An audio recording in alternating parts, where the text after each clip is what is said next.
아라랏산과 골고다 언덕이란 제목으로 하나님의 말씀을 증거하도록 하겠습니다. 7월 17일에 일어났던 일이기 때문에 사실 이 설교를 7월 17일에 맞춰서 준비를 해놨었는데 한국으로 가게 되어서 오늘 하게 되었습니다. 7월 17일 날 어떤 일이 일어났을까요?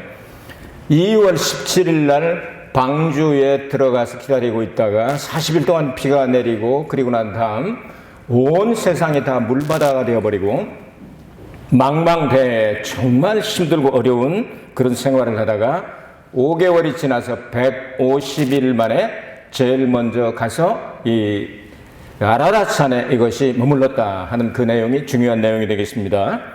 자, 이런 내용 가운데 중요한 내용은 홍수라고 하는 하나님의 대심판의 도구 가운데서 유일하게 살아남을 수 있는 것이 바로 방주라고 하는 것이죠. 왜 아라랏산에 머물렀겠습니까? 먼저 홍수는 심판이었다. 그러니까 하나님의 심판으로 노아의 가족 이외에는 살아난 사람이 없다 하는 사실을 머리에 두어야 되겠죠. 그 다음에 방주가 어떤 곳인가 하는 것을 우리는 성경을 통해서 알 수가 있습니다. 방주란 말을 우리는 방주, 이 모방자에다가 배주자를 써서 네모난 배다 하는 뜻입니다. 그렇게 말하는데 원래 이 성경에 기록된 히브리 말로는 테바흐라고 말합니다. 테바흐. 그러면 테라고 하는 글자는 이 사람들은 파자라고 그래서요. 글자 하나하나에 다 뜻이 있는데 테가 나오면 십자가라고 하는 뜻입니다. 히브리 사람들은 십자가라는 뜻입니다. 그다음에 바 하면은 이거는 베틀레헴, 베트사이다 이렇게 해가지고 이 집이라고 하는 뜻이죠. 그러면 흐라고 하는 것은 이 숨구멍으로 숨 쉬는 구멍이다 그런 뜻입니다. 그 연결해 놓으면은 아주 중요한 단어가 되죠. 십자가의 나무로 집을 지어서 하나님이 주시는 호흡하는 이 숨구멍을 가지고 영생한다 그런 교회를 의미하고 있죠. 그래서 강장로님 기도하실 때 구원의 방주가 되게 하여 주옵시고 모든 사람이 그렇게 생각하고 있지 않습니까? 그래서 이 방주라고 하는 것은 구원의 방주, 곧 교회를 상징할 수가 있다. 이건 글자 속에서도 들어있다. 원어 가운데 들어있는 그런 내용이다. 이렇게 정리를 해주시면 되겠습니다.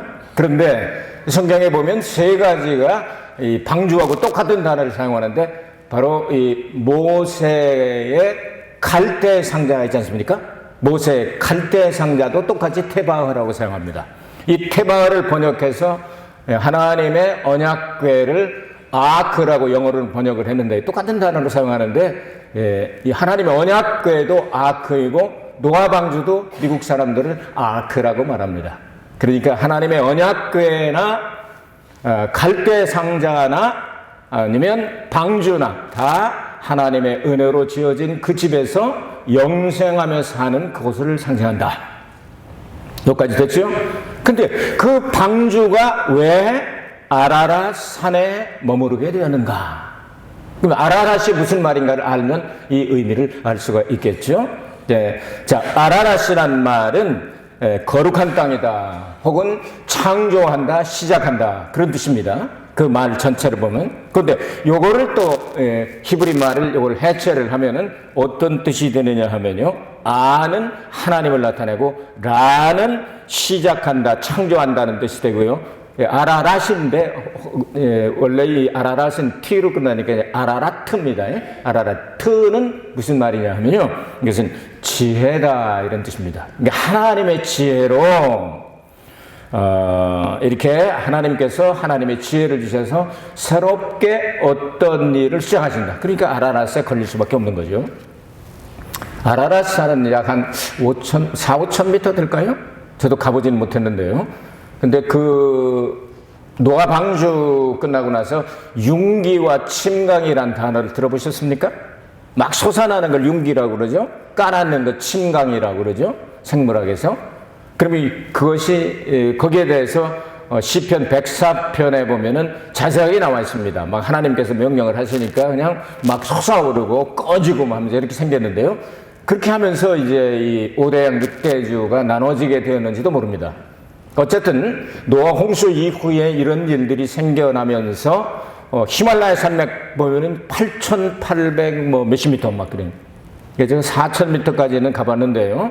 4,000m 올라가니까 비로소 4,000m를 이 네팔 사람들은 힐 언덕이라고 부르더군요.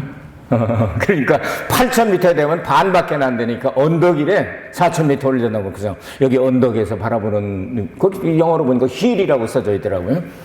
이렇게 생각을 하면 더 높은 산이 있었을 수도 있잖아요. 그렇다고 해서 꼭 제일 높은 데 가서 탁 걸리는 건 아니잖아요. 홍수가 그냥 범람하고 막 하다 보니까 탁 걸리는 데가 있다면 그게 아라랏이다. 아라랏.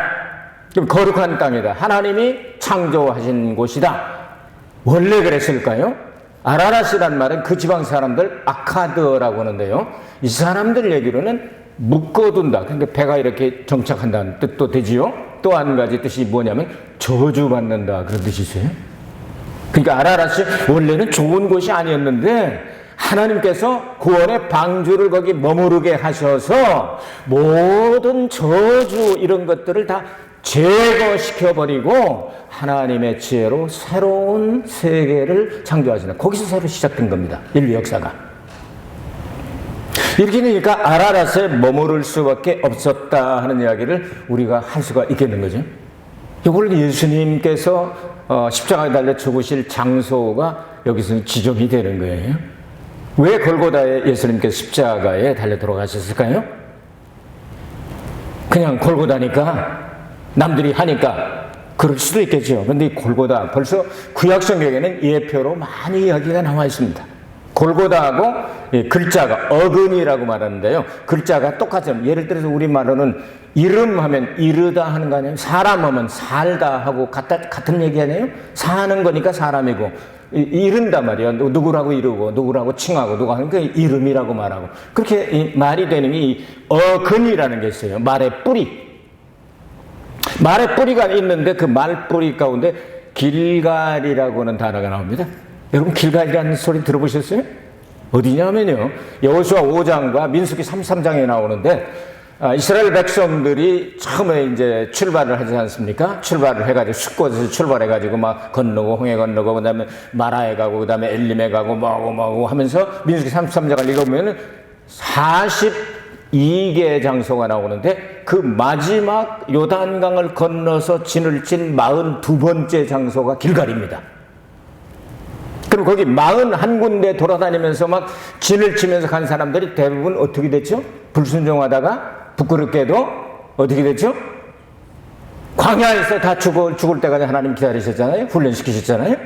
건너간 사람은 여호수아, 갈렙, 그리고 20살 이하, 그리고 23,000명 정도의 레위인들이 건너갔다고 성경은 말씀하고 있죠. 그렇죠? 그 마지막 길갈에서 어떤 일이 일어납니까? 요단강을 기적으로 건너고 난 다음 40년 동안 하지 못했던 뭘 했죠? 할례를 행하게 됩니다. 할례를 행해서 그들이 막 아프잖아요. 할례 받으면 꼼짝을 못하고 있는데 하나님이 은혜를 더 주시지 않고 딱 그날부터 그 동네에 가서 곡식을 먹게 하시고 하늘에서 내려오던 만나가 그쳤더라. 그렇죠? 이 할례는 세례 전신이기 때문에 이제 꼭 받아야 되는 것인데 거기서 그런 내용이 기록이 됩니다. 그러면서 하나님께서 여호수아에게 말씀하시기를 너희들이 40년 동안 범죄하고 부끄러운 짓을 했던 모든 것들이 여기서부터 다 굴러가 버렸다. 굴러갔다. 한국말하고 좀 비슷하네요. 굴러가다, 갈날, 뭐 길갈 비슷한 말이잖아요. 갈 하니까 기에서 가로 이렇게 굴러갔다 이렇게 외우시면 되겠어요. 자, 굴러갔다. 그게 우리의 저주나 우리의 죄나 우리의 질병이나 사탄의 역사나 부끄러움이나 여러분은 지금까지 살아오신 역사에 부끄러움이 한 점도 없습니까? 하늘을 우러러 보아도 한 점 부끄러움이 없고 땅을 굽으려 보아도 한 점도 부끄러움이 없구나. 윤동주 씨나 시를 그렇게 쓰지 우리는 그렇게 못하잖아요.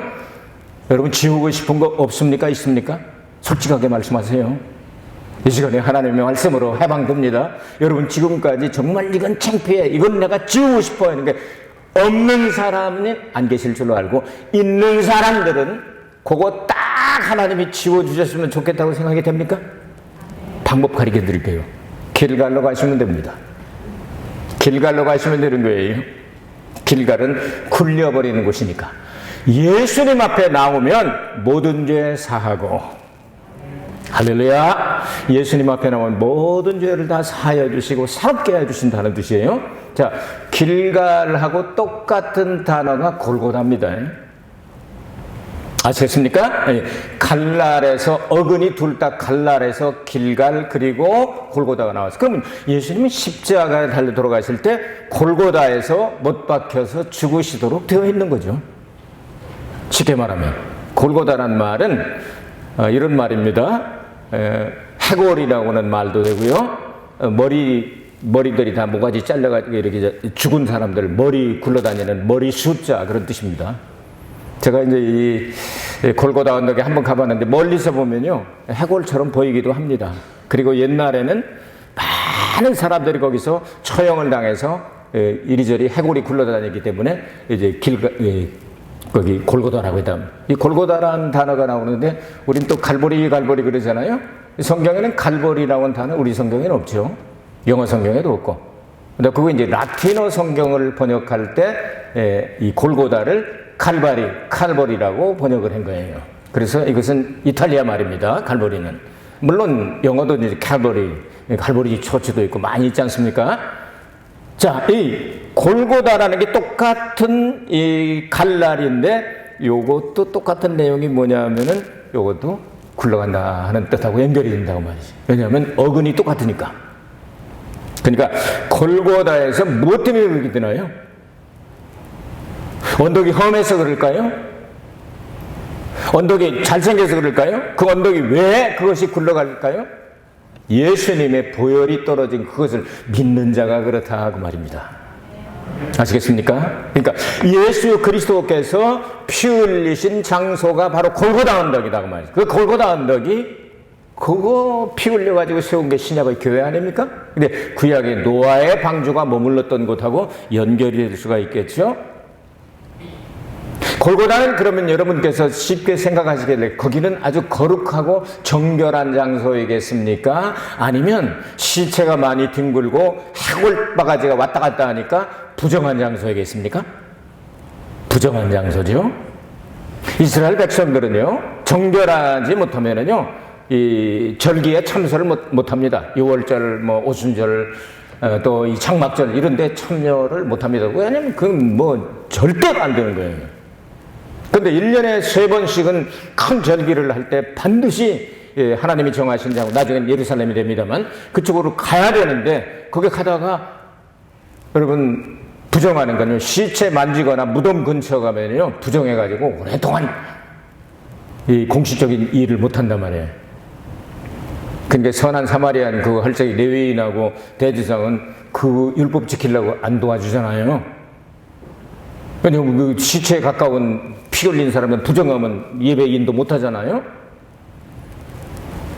자, 이런 상황 가운데서 이스라엘 백성들이 이렇게 부정한데 제사는 예배는 참여하고 싶은데 부정해서 못 들어가는 사람들을 위해서 하는 것을 바로 이 정결법이라는 게 나오는데 모세오경에 보면 나오는데 우슬초에다가 이 피를 찍어가지고, 이 우슬초를 가지고, 이걸 피를 찍어가지고, 이거를 재로 만들어서, 태워서 재로 만들어서, 이 물에다가 넣어가지고, 이걸 뿌리면 정결 예식이 끝나게 됩니다. 그래서 어떤 부정한 것도 그냥 싹 깨끗하게 되네요. 그래서 예배를 참석할 수 있게 했거든요.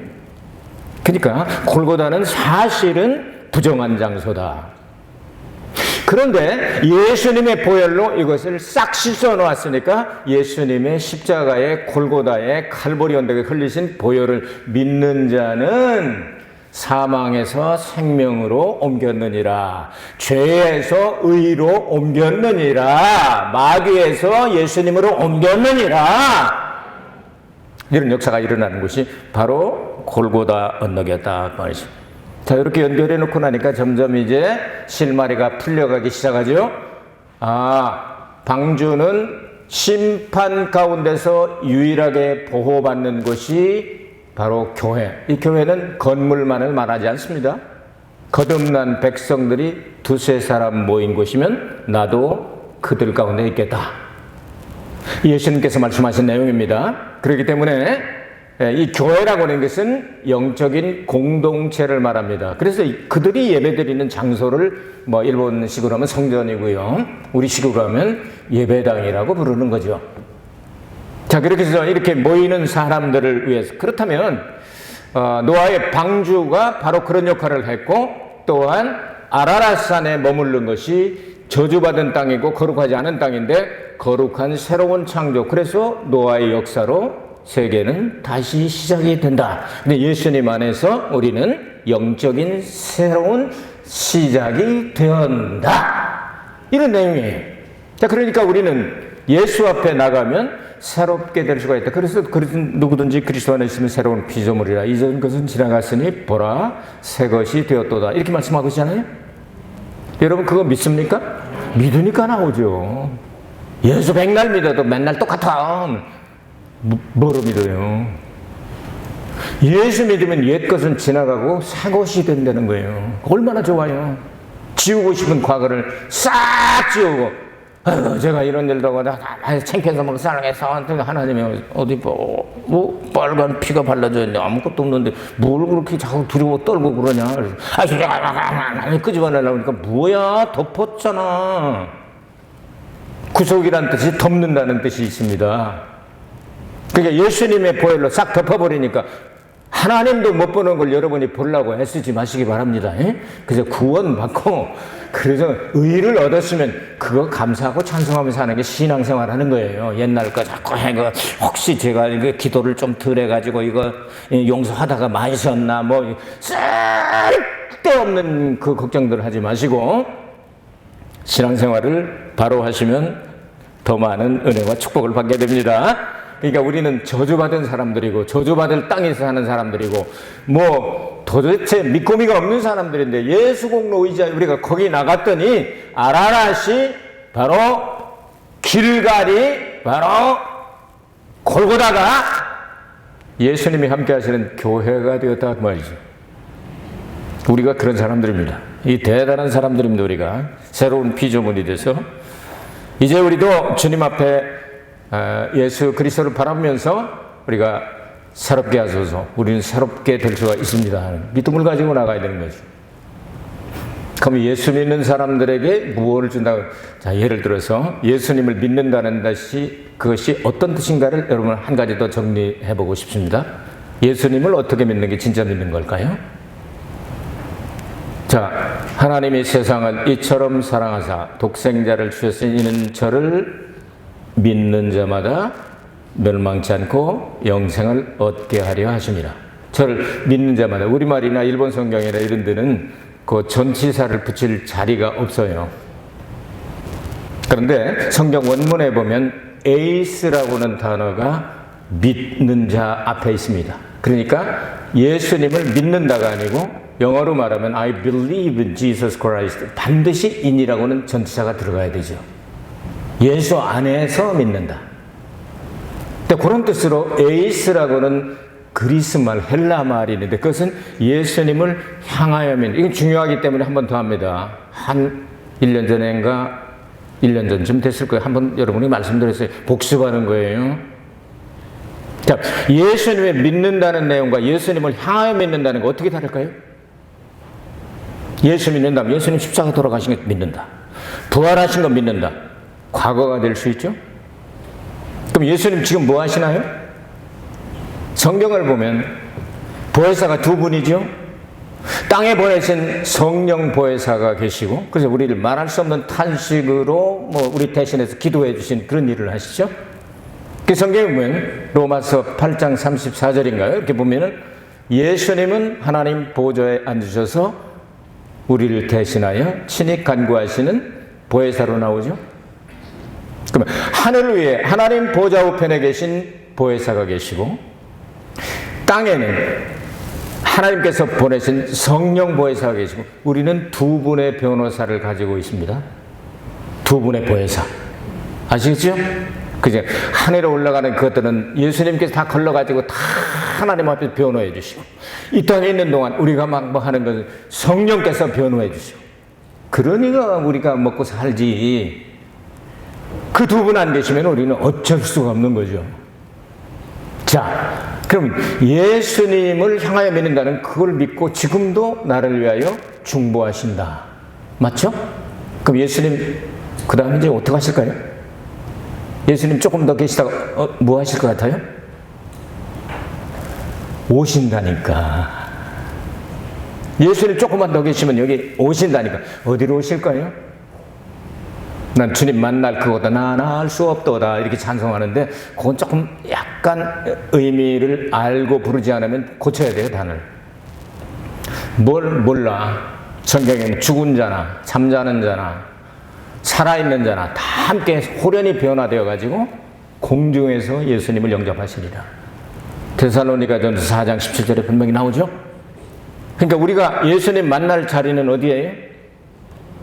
비행기다, 바다다, 산이다. 네 번째, 공중이다. 4번이 네 번째죠. 공중에서 우리는 예수님 만나도록 되어 있습니다. 신자라면 절대로 공중 이외에 예수님을 만나는 것이 없습니다. 아시겠습니까? 이거 확실하게 하시길 바랍니다. 이런 내용들을 알고 그를 향하여 믿는 것을 예수 믿는다고 얘기하는 거예요. 더 쉽게 얘기할까요? 자, 새가 있습니다.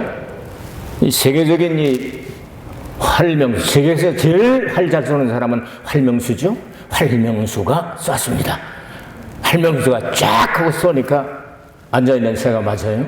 근데 새가 날 쏘려고 그러네 하면 탁 날아가면 거길 쏘면 맞아요? 안 맞아요? 절대 안 맞죠. 박제 만들어 놓고 연습하면 다 맞춰도 날아가는 새를 자기가 이렇게 조준을 했는데 슝 하고 쏠 때 저쪽에서 샹 하고 날아가면 안 맞죠? 왜? 날아가는 걸 향하여 예수님의 성육신, 예수님의 십자가의 죽으심, 예수님의 부활, 예수님의 승천, 예수님의 재림은 끝났나요? 안 끝났나요? 예수님 재림하셨어요? 안 하셨어요? 안 하셨죠. 초대교회에서부터 했다고 하는 사람들이 있는데 그게 아니에요. 예수님 재림은 그러니까 움직이시는 분이네. 일하시는 분이네. 그거를 향하여 믿는 게 믿음입니다. 지나간 것만 믿는 게 아니고, 예수님 십자가만 믿는 게 아니에요. 지나가는 것만 믿는 게 아니고, 지금 무엇을 하시고 앞으로 어떻게 하실까를 바라보고 믿는 것을 성경은 믿음이라고 한다고 말이에요. 이 사람들은 틀림없이 예수님 재림하실 때 공중으로 가는 거예요. 왜? 공중으로 오시는 걸 계속 기다리고 있잖아요. 공중에서 뭐 하시나요? 그 다음 또 믿어야 돼요. 결혼식 하잖아요. 결혼식. 이거 중요한 거예요. 하나님이 처음부터 그거를 계획하시다는 거예요. 하나님께서 말씀하실 때 창세기 2장 24절에 처음으로 의지미래에 말씀하시는데, 이러므로 남자가 여자를 떠나 한 몸을 이룰지니라. 이 말씀이 원문으로 보면요, 하나님의 의지미래입니다. 내가 반드시 그렇게 하겠다 하는 뜻이에요. 영어를 공부하신 분들은 다 아실 건데요. 영어에도 이제 단순 미래가 있고 의지 미래가 있잖아요. You will die 하면 넌 언젠가 죽어. 그런 뜻이죠. You shall die 하면 내가 너 죽여버릴래. 이런 뜻이 되잖아요. 똑같은 그 미래인데도. 그걸 의지 미래라고 하는데, 하나님의 의지 미래는 뭐냐면 내가 반드시 예수님의 신부감을 만들어가지고 반드시 완성하겠다. 아시겠어요? 요한계시록 19장 6절에 가면은 하나님이 이 일을 통치하셨다. 우리 성경에는 통치하시는도다 했는데 하셨다예요. 거기서 끝나고 그러니까 결혼식 하잖아요. 요한계시록 19장 7절 이하에 보면 결혼식이 나오잖아요. 그까지 하는 걸 하나님은 반드시 하겠다는 거예요. 이런 내용들을 다 알고 향하여 믿는 그들에게 하나님이 준비한 은혜를 하나도 남김없이 다 주신다. 그런 뜻이죠. 자, 그런데 아라랏이 중요한 내용 한 가지만 더 하고 끝내겠습니다. 한국 가니까 설교들이 되게 큰 교회 목사님들은 길더라고요. 그래서 오늘 내가 5분만 더 할게요. 교회 좀 컸으면 좋겠다. 안 나오는 분들 다 회복되시면 좋겠다는 마음을 가지고 있습니다. 아라랏이라고 하는 것이 이스라엘 역사 가운데 히스기야라고는 아주 참 좋은 왕이 있었습니다. 그 히스기야 왕을 괴롭히는 게 늘 그 북쪽에 있는 아수르 제국의 세나케립이라고 말하는 상헤립이라고 되어 있죠, 우리 성경에. 이 자식이 자꾸 깔짝거리고 와가지고 자꾸 치니까 막 하나님 앞에 기도하고 이사야가 막 예언을 또 이야기하고 했더니 걱정하지 말랍니다. 그래서 기도하고 있으면 하나님이 다 해결하신답니다. 그날 밤에 어떻게 되죠? 하나님이 한 천사를 보내서 그 사네립이 데리고 왔던 18만 5천 명의 병사들을 다 죽였어. 천사는 하나님의 능력을 받았으니까 세죠. 일대 18만 5천을 다 죽여버렸어. 그러니까 아침에 일어나니까 다 송장. 사네립이 갈 곳이 없으니까 막 도망가고 지인의 신전에 들어가서 그냥 막 어떻게 해서 이렇게 될 수가 있습니까? 하고 신하고 따지고 있는데 아들이 몇 명 있었는데요. 아들 둘이 가가지고 이런 등신 같은 아버지 18만 5천 명 다 잡아먹었네 하고서 그냥 찔러 죽여버렸어요. 그 사람들은 아수르에서 살 수가 없는 거예요. 그래서 그 둘이가 형제가 막 동쪽으로 도망 가가지고 가서 아라랏에 갔더라. 거기서 숨어서 살게 됩니다. 아라랏은 살인자들의 도피성입니다. 아시겠습니까? 하나님이 예비하신 살인자들이 그 도피성에 들어가면 하나님의 방법으로 보호해 주신 땅을 아라랏이라고 말합니다. 그래서 아라랏, 골고다 다 한 통 속입니다. 예수님 안에 있는 사람만 안전합니다. 여러분 9월 한 달 동안도 코로나 여러 가지 문제가 아직 남아있지만 하나님 은혜 가운데 여러분들을 보호해 주셔서 완벽하게 한 달을 인도하여 줄 걸 믿고 전전하게 되시길 주의 이름으로 축복합니다. 은혜가 풍성하신 아버지 하나님 감사드립니다. 8개월 동안 지켜주신 은혜 감사하고 9월 달도 몇 개 없나이다. 부족하지만 예수 공로 의지하여 이 성찬에 참여합니다. 이 성찬을 통하여 우리 모두 예수님께서 말씀하신 대로 하나 되게 하옵소서. 예수 그리스도를 받들어 기도하옵나이다. 아멘.